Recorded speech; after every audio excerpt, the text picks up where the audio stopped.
Hello everyone, welcome back to the channel.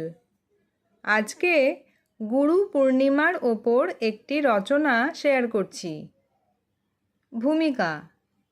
ভারতবর্ষে গুরু বা শিক্ষকদের শ্রদ্ধা জানানোর জন্য একটি বিশেষ দিন পালন করা হয়, যা গুরু পূর্ণিমা নামে পরিচিত।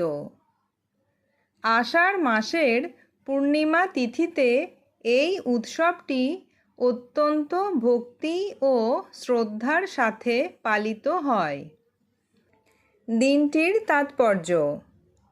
পুরাণ মতে এই বিশেষ দিনে মহাভারত রচয়িতা মহর্ষি বেদব্যাস জন্মগ্রহণ করেছিলেন। তাই এই দিনটিকে অনেক সময় ব্যাস পূর্ণিমাও বলা হয়। হিন্দু, বৌদ্ধ এবং জৈন ধর্মে এই দিনটির গুরুত্ব অপরিসীম। গুরু শব্দের অর্থ। সংস্কৃত শব্দ গু মানে অন্ধকার এবং রু মানে আলো, অর্থাৎ যিনি আমাদের মনের অন্ধকার দূর করে জ্ঞানের আলো দেখান, তিনিই হলেন গুরু। একজন প্রকৃত গুরুই শিষ্যকে সঠিক পথের সন্ধান দেন।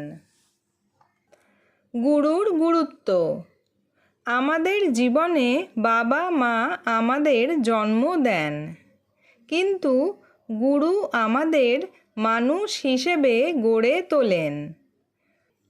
পুঁথিগত বিদ্যার পাশাপাশি সঠিক চরিত্র গঠন এবং জীবনের কঠিন সময়ে ধৈর্য রাখার শিক্ষা আমরা গুরুর কাছ থেকেই পাই।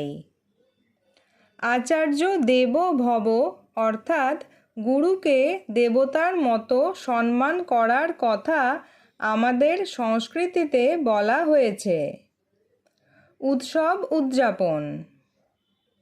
এই দিনে ছাত্রছাত্রীরা তাদের গুরু বা শিক্ষকদের প্রণাম করে এবং তাদের প্রতি কৃতজ্ঞতা প্রকাশ করে। বিভিন্ন স্কুল, কলেজ এবং আশ্রমে বিশেষ অনুষ্ঠানের আয়োজন করা হয়। অনেকে এই দিনে উপবাস থেকে গুরুর আশীর্বাদ প্রার্থনা করেন। উপসংহার।